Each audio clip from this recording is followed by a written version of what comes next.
Hello everybody. In this video, I will try to focus on some of the fundamental rules of Nadi Astrology. The father of Indian astrology and other standard authors, if you observe, right? So they stressed one of the facts very much in their literature. That particular fact is a house that is conjoined or aspected by its own lord and is at the same time influenced by association or aspect by natural benefic planet or planets becomes highly conducive to the affairs denoted by that house. So if you take a house and if that particular house has its own lord, or if that particular house is aspected by its own lord, and at the same time if that house is influenced by association or aspect by a naturally benefic planet. So here we need to understand the stress is upon the naturally benefic planet.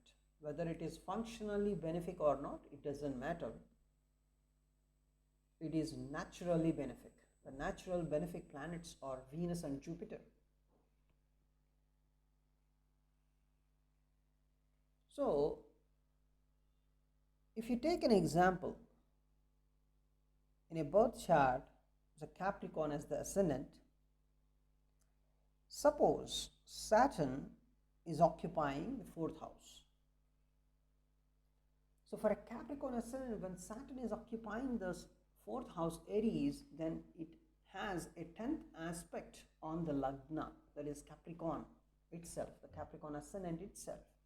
So the Saturn has 10th aspect on its ascendant in that case. In that case, what happens? That Saturn, even though it is in a weak sign Aries, right? Of course, Aries is not a comfortable sign for Saturn, but still, it is actually watching its ascendant, right? So its own house, of course, here. That particular Saturn would boost the affairs denoted by the 1st house, such as honor and wealth, right?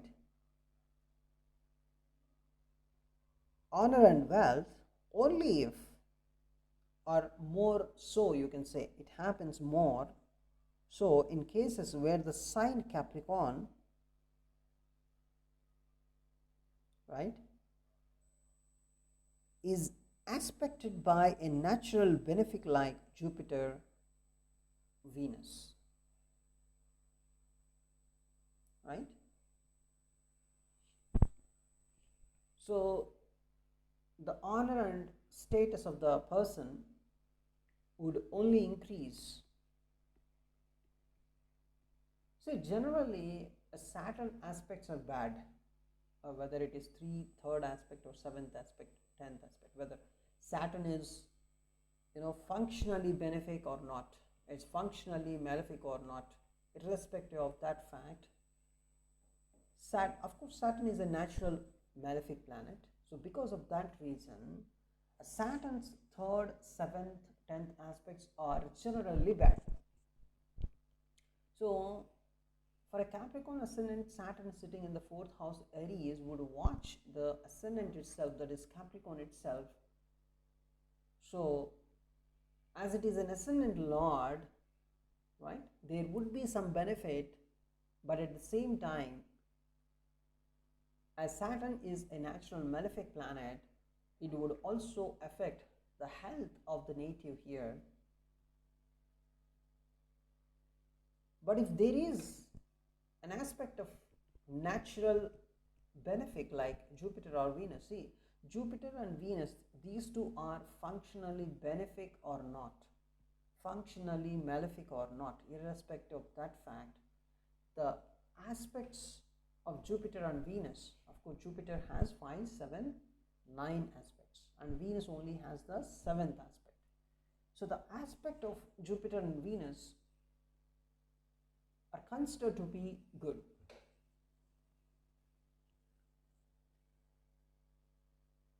So the presence of Saturn in the sign of Aries, it's in the 4th house for Capricorn ascendant, would boost the first house nature only if there is an aspect of Jupiter or Venus, that is a natural benefic aspect on the first house.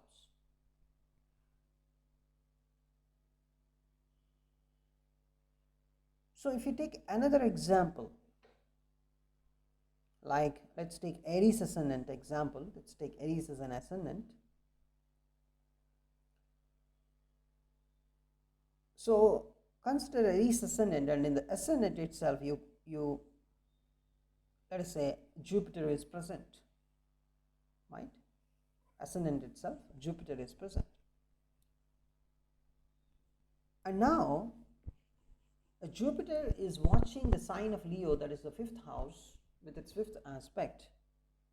And it is assumed that the Lord of the Leo, Sun, is present in the sign of Aquarius and watching the Leo with its 7th aspect. So Sun, which is of course a cruel planet, is watching its own house here, right, with the 7th aspect. And the 5th house is also watched by Jupiter and the Lagna here for Aries ascendant. Let's consider that example. So it would attain first class status in life for the native. So the 5th house is generally the house of sons. So it would be seen that the lordship of it goes to a son, because Leo, right? Leo's lord is Sun. If you consider Sun is a chief among all the planets in power and status, it is all about power and status, right?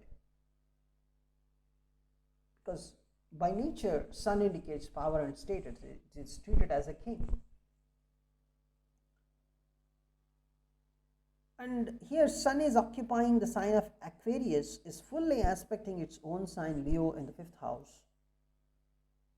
And this particular 5th house is also fully aspected by the benefic planet Jupiter in the Lagna by the 5th aspect. So this kind of position of the Sun is very much beneficial for the wealth and status of the son of the native, basically, right?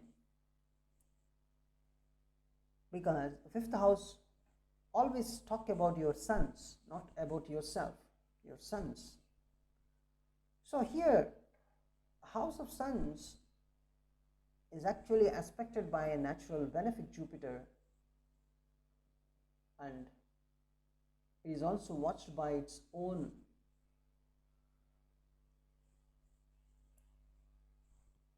sign lord, Sun, right? Is very much good for the son of the native.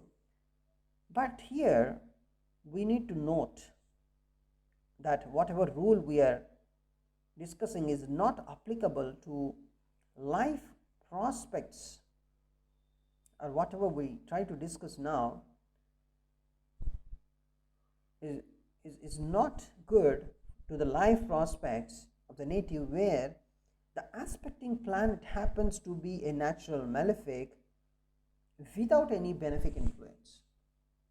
If there is no benefic influence, like for Aries ascendant, let us say the sun is present in the sign of Aquarius, it's in the 11th house, and watching its, now the sun is watching its own house, the 5th house, right, Leo.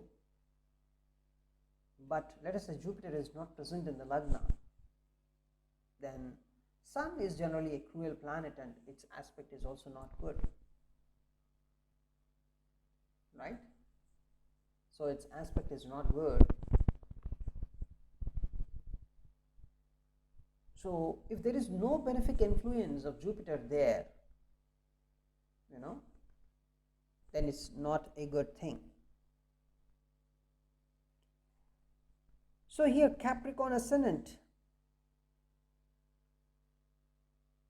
for Capricorn ascendant we discussed, let us say Saturn is present in the 4th house,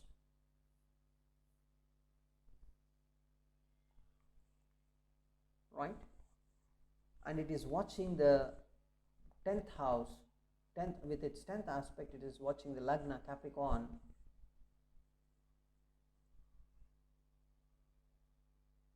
So even though it is good for wealth and honor, right, so there is a malefic influence of Saturn also, because Saturn aspect is basically bad, so it may not be good for the health of the native. If Jupiter aspect is not present on the Lagna itself, if Jupiter is not watching, or Venus is not watching the Lagna, then you can say that it's not at all good for the health of the native, right? So that is one of the best rules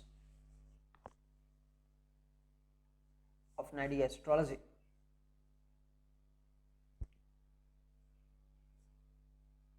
So thanks for watching this video. In some other video, we'll try to discuss another rule.